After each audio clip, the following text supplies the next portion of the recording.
আমরা এই যে তোমাদেরকে আহ, এই আজকে কোনটা জানি পড়াও, দাঁড়াও দেখি। বলছিলাম শেপার মেশিনটা দেখি। হ্যাঁ, ওয়েল্ডিং তো আলোচনা হয়েছে, দেখি শেপার মেশিনে কি কি আছে এখানে।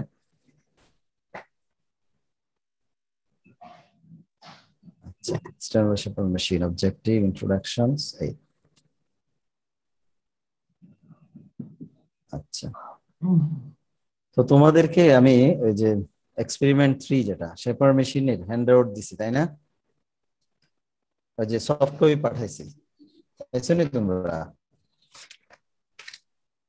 এক্সপেরিমেন্ট 3 ফোল্ডারে শেপার মেশিনের সফট কপি পাঠাইছি না? দেখো, গুগল ক্লাসরুমে। ওই গুগল ক্লাসরুম দেখো খুলো। জি স্যার, ওই দিন তো দেখেছিলেন আপলোড। হ্যাঁ, দিছি তো, দেখি। ME302 class work. এই যে এক্সপেরিমেন্ট 3-তে এই যে এক শেপার মেশিনের যেটা দিছি, এটা মূলত রিপোর্ট লেখার জন্য। অর্থাৎ তোমাদের রিপোর্টটা হবে এই ফরম্যাটে। হ্যাঁ, আর তোমাদের একটা হার্ড কপি দিছি, ওইখানে একটু ডিটেলস বর্ণনা আছে। আর যেটা তোমাদেরকে দিছি এটা মূলত রিপোর্টের স্ট্রাকচারটা দিয়ে দিলাম আমাকে। আর তোমাদের হার্ড কপিতে একটু ডিটেলস বর্ণনা দেয়া আছে, আমি জানি না তোমাদের সামনে হার্ড কপি আছে। একজন টার্ন ইন দিয়ে দিছে এক্সপেরিমেন্ট 3, নূর মোহাম্মদ। এটা কেন দিল? এটা আবার অ্যাসাইন করলাম তারে। নূর স্যার এইটা মোহাম্মদ। স্যার ভুল করে গেছে স্যার। স্যার এটা ভুল করে আচ্ছা গেছে। আচ্ছা, আমি রিটার্ন করে দিয়ে দিচ্ছি। বুঝছি বুঝছি, অসুবিধা নাই।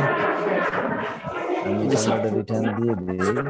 স্যার স্যার দুই দুই জায়গায় চলে গেছে স্যার। আবার দিতেছি। আচ্ছা, অসুবিধা নাই, আমি দেখো রিটার্ন করছি, এখন আর সমস্যা হওয়ার কথা না।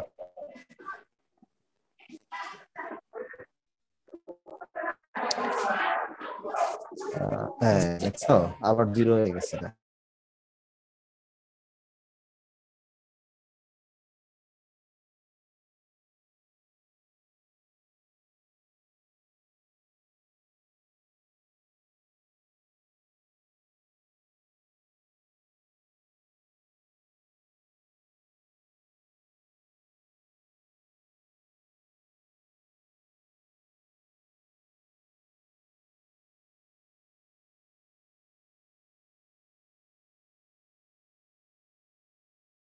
ঠিক আছে, তোমাদের কারো মানে মাইক গুলা, তোমাদের মনে করো যারা আমার সাথে কনভারসেশনে নাই, তারা তাদের মাইক গুলা অফ করে রাখো, আদারওয়াইজ নয়েজ হয় প্রচুর।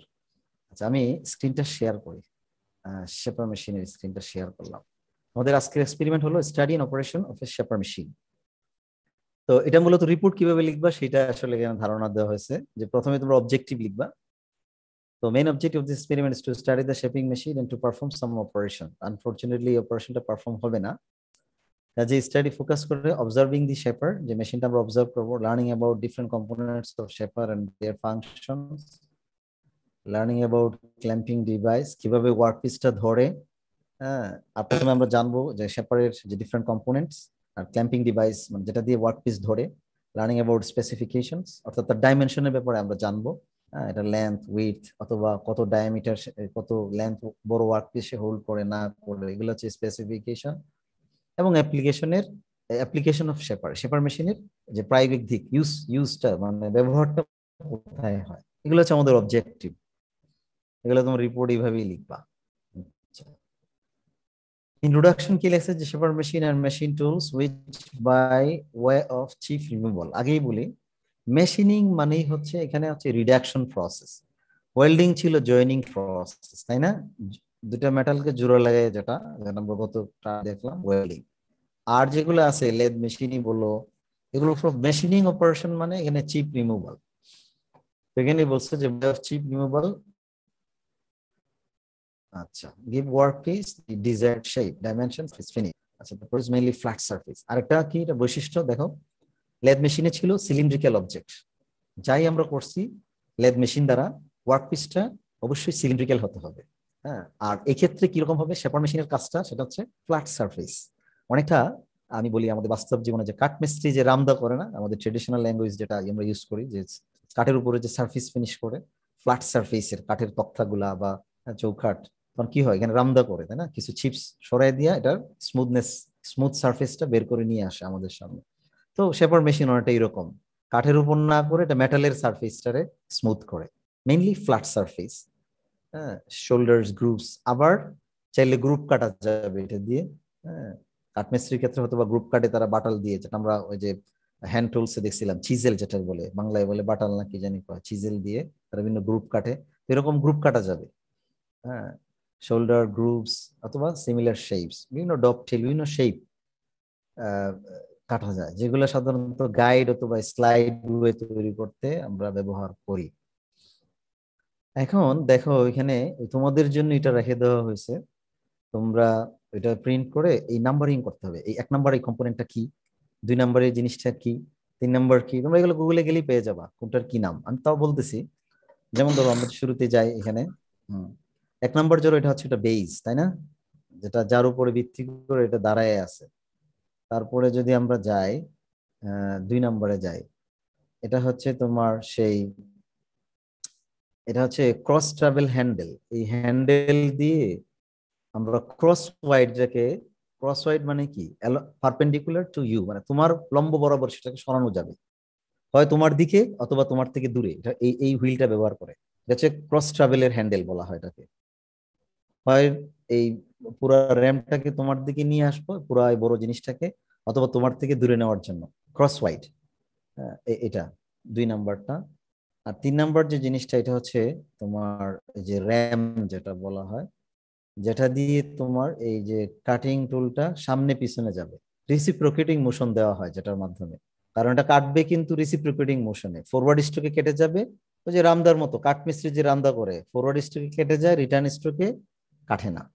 আগে, এখন তো মেশিন বের হয়ে গেছে, তারা যখন দেখবা যে কোনো উড ওয়ার্কিং যে ফার্নিচার দেখবা তোমরা, যখন রামদা করে মেশিন দিয়ে, তারা যখন সেটা ফরওয়ার্ডের দিকে নিয়ে যায়, চাপ দিয়ে নিয়ে যায়, আবার যখন সে তার দিকে নিয়ে আসে, তখন কিন্তু মেশিনটা আস্তে করে উঠায় নিয়ে আসে যেন কোনো স্ক্র্যাচ না পড়ে, অর্থাৎ ফরওয়ার্ড মোশনে কেটে যাচ্ছে সারফেসটা, রিটার্ন মোশনে কিন্তু কোনো কাটবে না। এই জন্য আহ, দেখবা তোমরা এখন কাঠমিস্ত্রি কি করে, এখন তো মেশিনের চলে আসছে এটা, তারা দেখবা হাত দিয়ে উপরে একটু লিফট করে তার মেশিনটা পিছন দিকে নিয়ে আসতেছে, যেন ইমিডিয়েটলি যে সারফেসটা সে স্মুথ করলো এটা যেন নষ্ট না, আপনি স্ক্র্যাচ না পড়ে। এখানেও এটা একটা মেকানিজম আছে, এই জায়গাটা, এই যে ওয়ার্ক পিস যেটা লাগানো আছে, সরি কাটিং টুল যেটা এখানে লাগানো আছে, সেটা কিন্তু শুধু ফরওয়ার্ড স্ট্রোকে রিজিড থাকে, আর রিটার্ন স্ট্রোকে এটা লুজ থাকে, ওই জন্যই যেন স্ক্র্যাচ না পড়ে।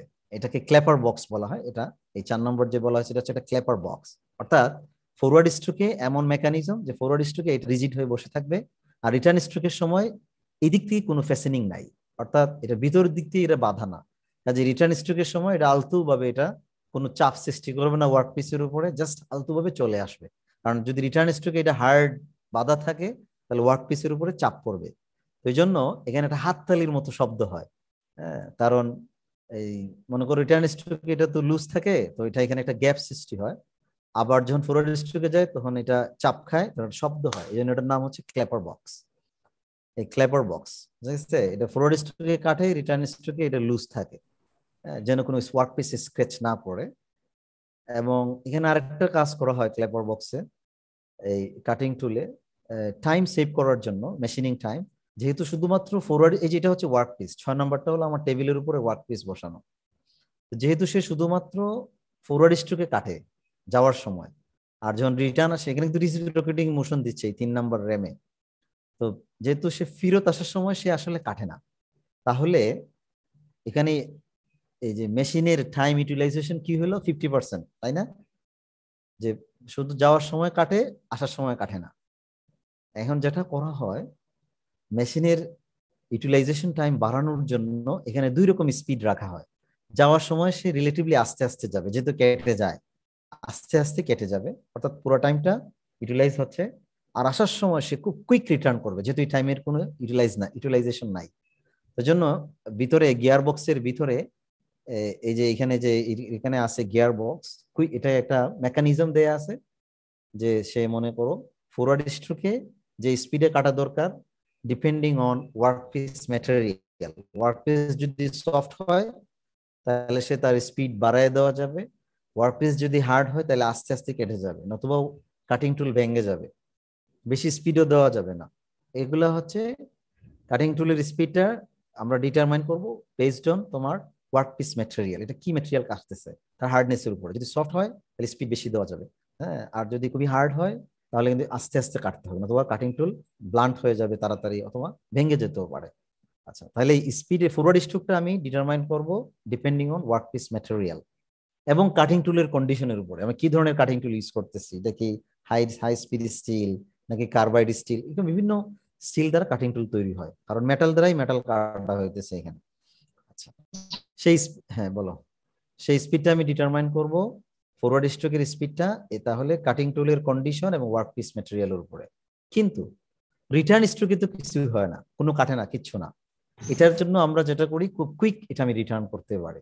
এটার উদ্দেশ্য হলো মেশিনের ইউটিলাইজেশন টাইম বাড়ানো, কারণ মেশিনটা তো রান করতেছে 3 ঘন্টা। এখন যদি এমন হয় 1.5 ঘন্টা ইউজ হলো 1.5 ঘন্টা ইউজ হইলো না, তাহলে কিন্তু ইফিসিয়েন্সি দেখো 50%, আর বাস্তবে তো ওয়ার্ক পিস সেট করতে যায় আরো সময় নষ্ট হইতেছে, দেখা যাবে মেশিনের ইউটিলাইজেশন তোমার 40% এর নিচে নেমে গেছে। তো এটা ইমপ্রুভ করার জন্য আমরা যেটা করি, একটা কুইক রিটার্ন মেকানিজম আছে, হ্যাঁ, ওটা গিয়ার বক্সের ভিতরে। গিয়ার বক্সটা তো ঘুরে 360 ডিগ্রি, দেখা গেছে হয়তো বা আমরা 120 ডিগ্রিতে এটা ফরওয়ার্ড স্ট্রোকে নিয়ে যাই, বাকি 240 ডিগ্রিতে এটা রিটার্নে নিয়ে আসা হচ্ছে সেম টাইমে। এটা একটা মেকানিজম আছে ভিতরে, ওটা আমরা হয়তো বাস্তবে দেখবো না, যদি আমরা দেখতে পারতাম, যদি আমাদের ক্লাসটা খোলা থাকতো তাহলে আমরা হয়তো এটা সরাইয়া ভিতরে মেকানিজমটা দেখলাম না। এখানে এই যে ক্র্যাঙ্ক গিয়ার শাফট দিয়ে এটা একটা কম্বিনেশন আছে, আসলে তোমাদের দরকারও নাই, বাট জেনে রাখো আসলে এটার ইউটিলাইজেশন বাড়ানোর জন্য আমরা এই কাজটা করতেছি। অর্থাৎ ফরওয়ার্ড স্ট্রোকটা যাবে স্লোলি, রিটার্ন স্ট্রোকটা হচ্ছে কুইক। এনিওয়ে, এর হলো 6 নম্বর ওয়ার্ক পিস। আর 5 নম্বর হলো আমার যে টেবিলটা যার উপরে ওয়ার্ক পিসটা বসানো আছে, হ্যাঁ, আর এগুলো হচ্ছে তোমার বডি বলতে পারো, যার উপরে এই সাপোর্ট পুরোটা আছে এখানে। আর এখানে হচ্ছে বেল্ট, যে মোশন ট্রান্সফারের জন্য। ওই নিচে হচ্ছে মোটর, এই জায়গায় এই মোটর থেকে মোশনটা ট্রান্সফার হয় স্মল পুলি থেকে গ্রেটার পুলি, অর্থাৎ স্পিড রিডাকশন হচ্ছে। হ্যাঁ, সাধারণত মোটরের স্পিড অনেক বেশি থাকে আরপিএম, কিন্তু ওই স্পিডে তো আর কাজ করব না, আমাদের স্পিডটা আরো কম হবে। তো স্পিড রিডাকশনের জন্য আমরা দেখো ছোট পুলি থেকে বড় পুলিতে পাওয়ার ট্রান্সমিট করতেছি, ওইভাবে বিভিন্ন কম্বিনেশন করা হয় আর কি স্পিড রিডাকশন করার জন্য। এনিওয়ে, এইগুলো হচ্ছে তোমরা অনলাইন থেকে পেয়ে যেতে পারো, হ্যাঁ, আর তোমাদের হার্ড কপিতেও লেখা আছে এইগুলার, এই যে কি দেয়া আছে কোনটা কি। তো তোমরা যেটা করবে, একটু কষ্ট করে এটা প্রিন্ট করে হাতে লিখবা, হাতে লিখা তাহলে বুঝে যাবো তোমরা একটা কাজ করছো রিপোর্টের উপরে, এরপরে আপডেট দিবা আমারে, ঠিক আছে? তো এটা তোমাদের একটা কাজ রিপোর্টের। আচ্ছা, major components of shaper machine, এখানে লিখলা মেজর কম্পোনেন্টস এর নাম। হ্যাঁ, এখানে তো কি বললা, না লিখতে হবে না, তোমরা এই পাশের পাশে লিখলেই হবে, এটা জাস্ট একটা ফিগার, 1 নম্বর কি 8 নম্বর কি এগুলো লিখে ফেললেই হবে, তাহলে মেজর কম্পোনেন্টস চলে গেল। সেই মেশিন স্যার এটা কম্পোনেন্ট কি and their print out function করে এন্ড লাগাতে হবে? গাইডওয়েজ। স্যার ফিগারের পাশে গাইডওয়েজ লিখলেও তো না, হবে। হ্যাঁ হবে, ফিগারের পাশেই লিখবা, লেখা ছবি তুলে আমার কাছে পাঠিয়ে দিবা, যখন রিপোর্টের তো পুরোটা ছবি তুলে দিতেছো বা পিডিএফ করে দিয়ে দিবা। অর্থাৎ তোমাদেরকে একটা কাজ দিলাম আর কি, নাহলে তো তোমরা ছবি ডাউনলোড করে করে দিয়ে দিবা আমাদের অনলাইন থেকে। আচ্ছা, এখন হচ্ছে ডিফারেন্ট পার্টস অফ শেপার, যেমন গাইডওয়েজ। গাইডওয়েজ কি, অর্থাৎ বোঝা যাচ্ছে মানে সে গাইড করতেছে, তাই না? এই যে র্যামটা আছে, দেখো র্যামটা একবার সামনে যাবে পিছনে যাবে, তাই না? অথবা সবচেয়ে ভালো হচ্ছে গাইডওয়ের এক্সাম্পল হচ্ছে রেল লাইন। আমরা রেল লাইন দেখছি তো না, রেল লাইনে কি থাকে, রেল লাইনের যে 2টা পাত থাকে, আর 2টা পাথের মাথা দেখবা একটু মোটা আছে, টি শেপের না, পাতটা অনেকটা টি শেপ, মাথা মোটা ভিতর চিকন আবার মোটা। এটা একটা গাইডওয়েজ, চাকারে রেল লাইনের চাকাটারে গাইড করতেছে, সেজন্য চাকাটা এখান থেকে রেল লাইন থেকে তোমার পড়ে না যায় বা সরে না যায়, ঠিক আছে না? এটা গাইড করে, এটা আটকে রাখতেছে, ওকে ওগুলোকে আমরা বলি গাইডওয়েজ। এই ধরনের শেপ তৈরি হয় কিন্তু এই শেপার মেশিনেই তৈরি হয়। হ্যাঁ, তো শেপার মেশিন বা যে কোনো মেশিনের একটা কম্পোনেন্ট হলো গাইডওয়ে, যার উপর দিয়ে স্লাইড করতে পারে, নতুবা দূরে সরে যাবে। হ্যাঁ, তো এই নিচের এই অংশটা হচ্ছে গাইডওয়ে আসলে, যার উপর এই র্যামটা সামনে যায় পিছনে যায়। হ্যাঁ, এটা ধরো বিভিন্ন শেপ হতে পারে, এটা ডব টেইল হতে পারে, অর্থাৎ যে পাখির লেজের মতো হতে পারে, হ্যাঁ, অথবা বিভিন্ন শেপ হতে পারে, স্কোয়ার হতে পারে, গাইডওয়েজ, মানে যেটা একটা মেশিনের একটা লোহার একটা অবজেক্টকে আর একটা লোহার অবজেক্টে যেটা মুভ করানোর জন্য এই গাইডওয়েজ গুলো তৈরি হয়। এখানে লুব্রিকেশন থাকে ফ্রিকশন কমানোর জন্য। বাট এটা তোর সামনে যাবে পিছনে আসবে, তাহলে এটা কিসের উপর দিয়ে যাবে আসবে, তো আরেকটা মেটালের উপর দিয়ে যাওয়া লাগবে, আবার যাওয়া আসার সময় সিটকে পড়তে পারবে না, সো এটা কিভাবে ক্ল্যাম্পিং করা থাকে, এটাকে আমরা গাইডওয়েজ বলতেছি। ঠিক আছে। আচ্ছা, এখন তোমার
হ্যালো চেক।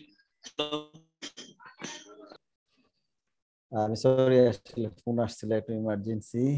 এনিওয়ে, তো আমরা এগুলোর একটু বর্ণনা দরকার নাই, ঠিক আছে, তোমাদের 2.3 অংশটা দরকার নাই, তোমরা এখানে শুধু মার্কিং করে রেখে দিও কোনটা কি। হ্যাঁ, 2.3টা জাস্ট অমিট করো, অনলাইনে দিবা। হ্যাঁ, তবে এগুলো জানতে হবে। ক্লেপার বক্স, এই যে তোমাদের হার্ড কপিতে লেখা আছে স্পষ্ট, ক্লেপার বক্স কোনটা। ক্লেপার বক্স হচ্ছে এইটা, দেখো তোমাদের এই ফিগারের 4 নম্বর অংশটা হচ্ছে ক্লেপার বক্স। এটা তোমরা জেনে রাখো কাজ কি।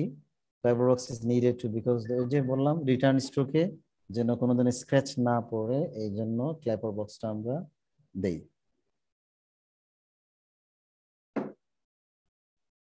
আচ্ছা, working principle just leave it, বাদ দাও, এটা দরকার নাই।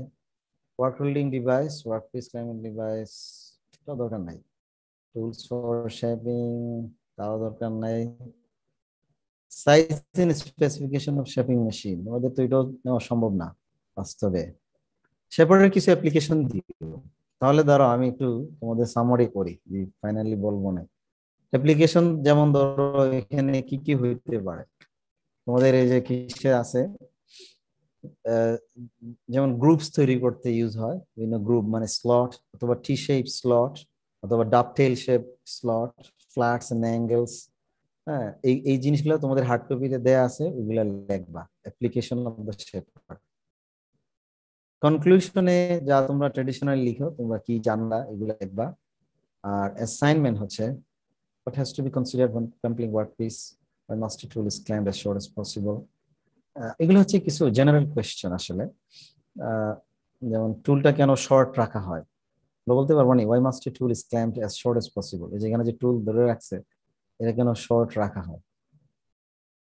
বিষয়টা হলো, টুল যদি বেশি লম্বা থাকে তাহলে কি হবে বলতো, এখানে একটা মুভমেন্ট তৈরি হয়, কারণ টুলটা যে ওয়ার্ক পিসের কন্টাক্ট পায় এটা হচ্ছে একদম তার এজ, তাই না, আর ওইখানে একটা ফোর্স সে কাটতেছে, ওই ফোর্স টুল, এই কাটিং টুলটা যত লম্বা হবে তত তার ওই যে যেখানে হোল্ড করে আছে তার সাপেক্ষে মুভমেন্ট তত বেশি হবে।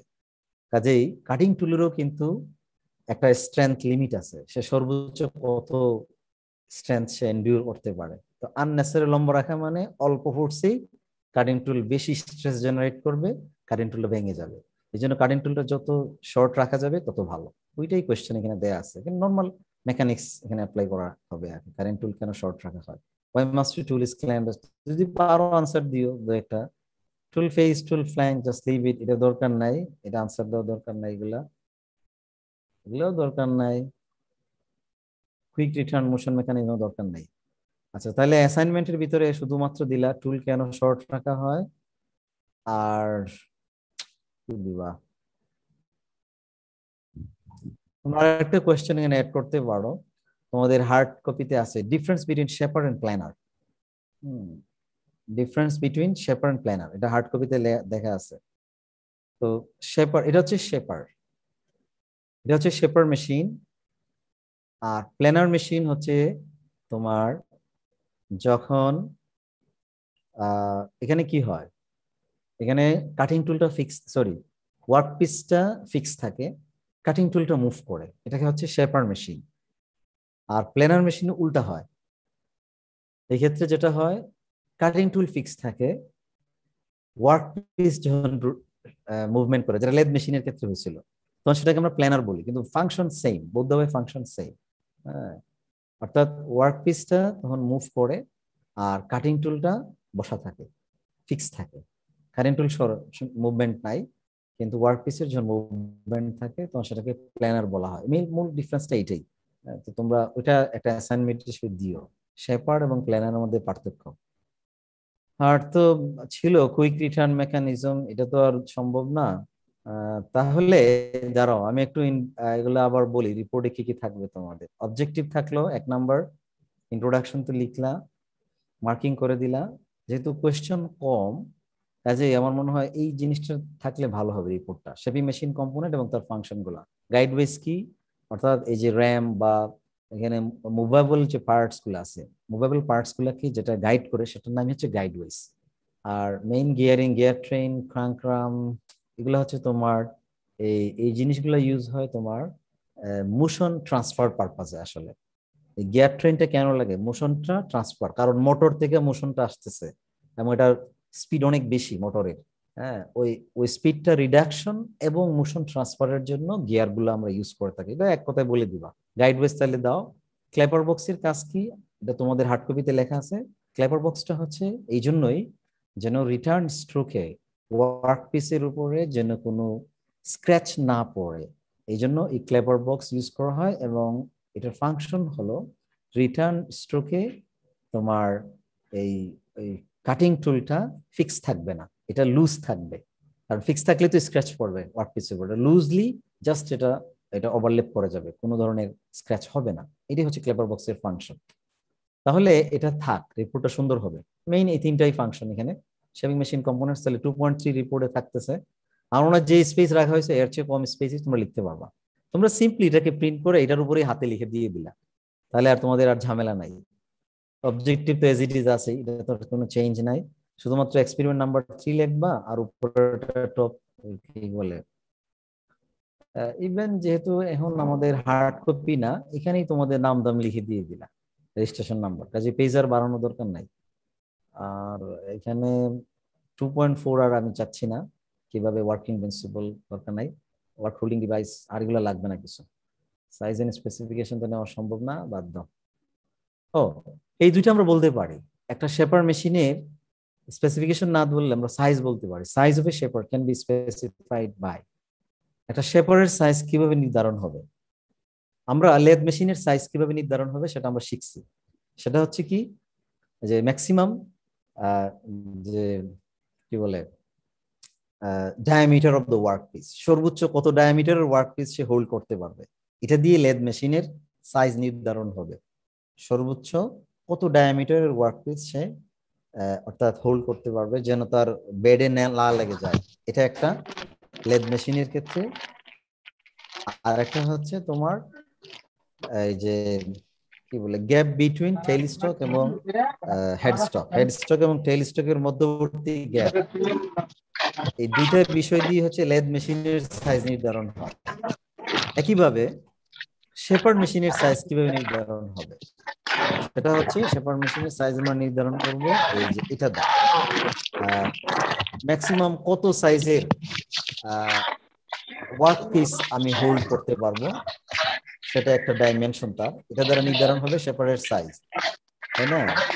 আমি চাইলে তো অনেক বড় ওয়ার্ক পিস এখানে নিয়ে আসতে পারবো না, কাজেই এটা যে dimension, length of the work piece এবং তার এই যে থিকনেস, কত থিকনেসের ওয়ার্ক পিস আমি এখানে বসাইতে পারবো। টেবিল হয়তো আমি চেষ্টা করতে পারবো, উপরে নিচে নিতে পারবো, ম্যাক্সিমাম একটা ক্লিয়ারেন্স এখানে দেয়া আছে। যেভাবে দেখবো পার্কিং লটে, এই তোমাদের যারা আমার সাথে কনভারসেশনে নাই মাইকটা অফ করো, আমাদের তো সমস্যা হইতে। কে এটা জি? কি সানন্দা না কি নাম? সানন্দা 531 অফ করো। জি না, আনোয়ার, আমিও কথা বলছি। শব্দ হয়।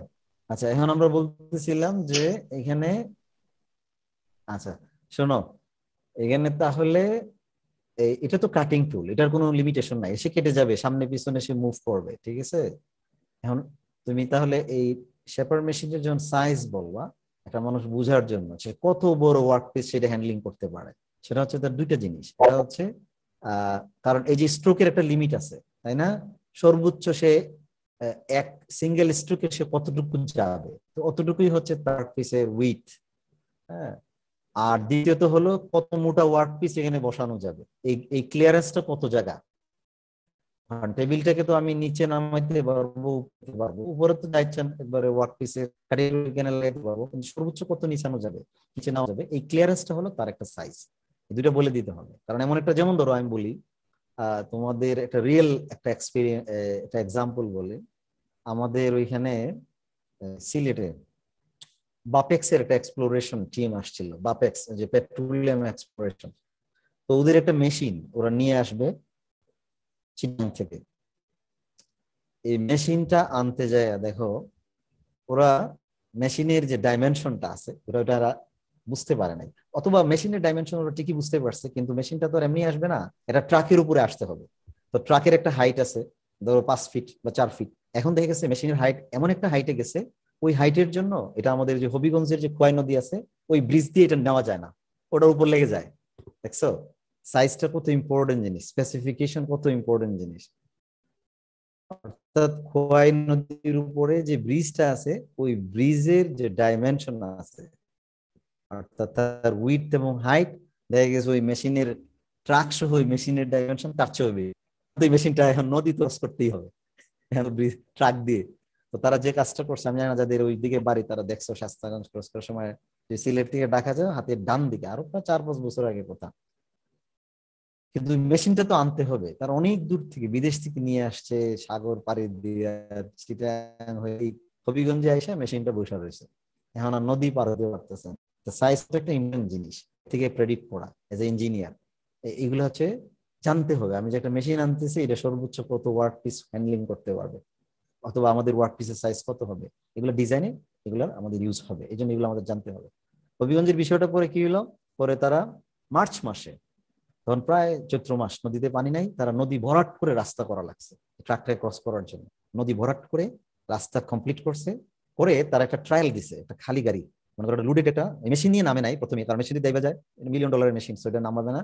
তোরা একটা ট্রায়াল দিছে, ট্রায়ালও ফাইন, দেখা গেছে 2 দিন ট্রায়াল দিয়ে দেখছে কোনো সমস্যা না, গাড়ি সুন্দরভাবেই নামতেছে, ওই লুডে আবার উঠতেছে।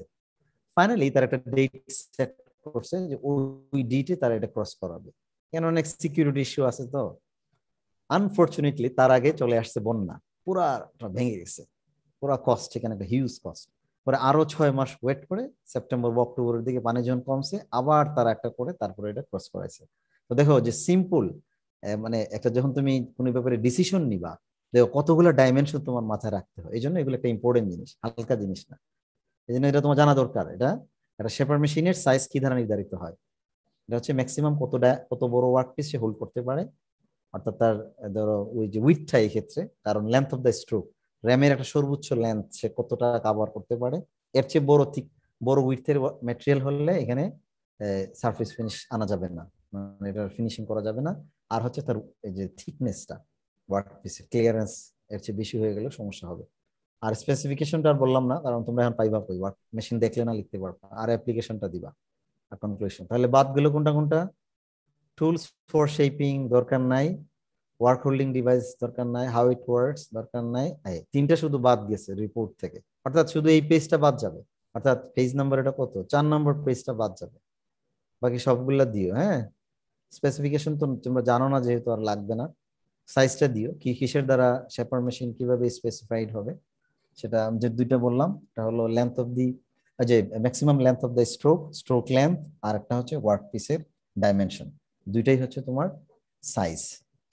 এখন বলো তো তোমাদের কারো কোনো কোয়েশ্চেন আসেনি এটার উপরে?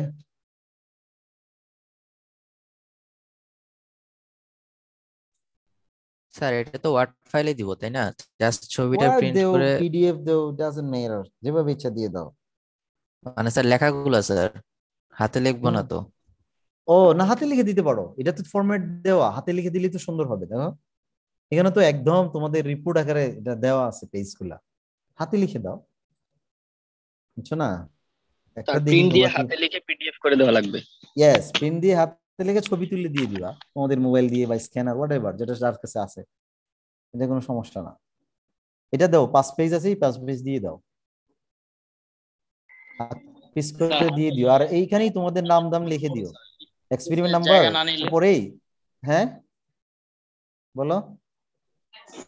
স্যার আমাদের অনেকের হাতের লেখা তো ছোট বড় স্যার, স্যার এখন হ্যাঁ, এই পেজে জায়গা না নিলে নিবে নিবে, জায়গা নিবে, এর ভিতরেই লিখবা, এর বেশি নেওয়ার দরকার নাই।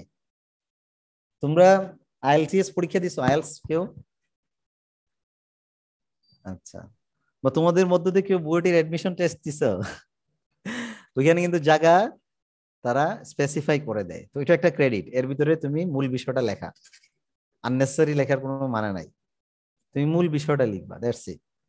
তো তুমি যখন যে কোনো, হ্যাঁ অ্যাসাইনমেন্ট আছে যে বললাম, দুইটা লিখবা, দুইটা দিয়ে দিবা। প্রথমটা হলো যে এই 2 নাম্বারটা দিবা, why must a tool is clamped as short as possible, বললাম তো। হ্যাঁ, আরো একটা কারণ আছে, যত লম্বা হবে তত এটা ভাইব্রেট করবে, ঠিক আছে না? যত লম্বা হবে ভাইব্রেশন, মানে ভাইব্রেট করবে ওয়ার্কপিস, এই কাটিং টুলটা। যত শর্ট হবে ভাইব্রেশন কম হবে, কারণ একদিকে তো সাপোর্ট আর একদিকে তো কিছু নাই, তো হ্যাঙ্গিং অবস্থা থাকলে যেটা হয় আর কি। আর হচ্ছে তোমার এই তার এই যে কি বলে আননেসেসারি যে মুভমেন্ট জেনারেশন, সেটা কমে যাবে যদি ওয়ার্কপিস শর্ট, এই কাটিং টুলটা শর্ট রাখা হয়। আর একটা দিতে বলছি যে difference between shaper and planer, আমাকে এগুলো লাগবে না, ওইটাই ইজি লিখতে পারবা যথেষ্ট। চাইলে পেজ আরো শর্ট করো, অসুবিধা নেই। ঠিক আছে, আর কোনো কোয়েশ্চেন?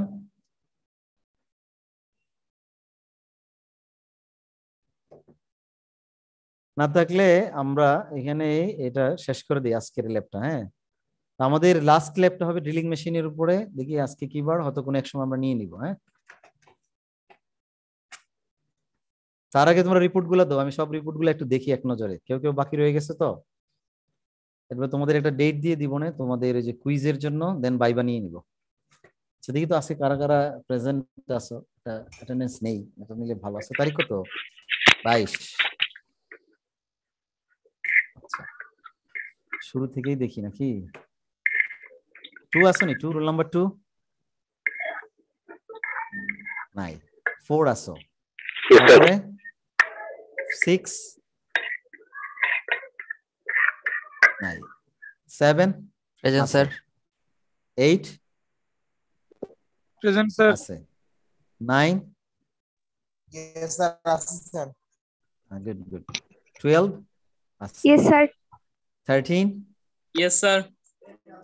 ওই যে রাহাত না, জি স্যার। তারপরে 14 ইয়েস স্যার। আছে, 15 Yes, sir. 16 yes sir. 17 present sir. Arif, 18 নাই, 19 Yes, sir. 19 আছে, 20 আছে তাই না মিথুন? 21 আছে, 24 Present, sir. 24 হ্যাঁ Present, আচ্ছা Juned 25 Yes, sir. 30 31 Present, sir. 32 Yes, sir. 35 Present, sir. 37 Present, sir. 38 39 Yes, sir. 41 41 তো নাই 42 আছে sir. 41, sir. 41 কই কি নাম তোমার Thomas, sir. তোমার 41 হ্যাঁ পাইছি 42 আছে Anwar Yes, sir. 43 44 Yes, sir. 45 Yes, sir. 46 48 49 আছে 50 আছে 51 Yes, sir. 52 Present, sir. 52. আচ্ছা 53 Present, sir. 54 Sir, 52. 52 দিছি 54 54 আছো 55 আছো না Present, sir. আচ্ছা 56 Sir, 56 ছিল হয়তো ইন্টারনেট চলে গেছে 57 পাইছি 59 কই 59 নাই 60 শান্ত এক minute Yes, sir. 61 Present, sir. 63 Yes, sir. 64 Yes, sir. আচ্ছা 66 Yes, sir. 67 Yes, sir. Isha 68 না 69 Yes, sir. 68. 46, sir. 69 আর 70 Yes, sir. Sir, 68. হ্যাঁ Yes, 60 sir. 68 পাইছে হ্যাঁ আর তারপর 2017 এর এই যে 2017 এর কারা কারা আছে দি Sir, 70 দিছেন। দিছি Sir, 56. Sir, 46, sir. 46. 56 রেগুলার দিছি হ্যাঁ হ্যাঁ Sir, 46, sir. 46 না হ্যাঁ 46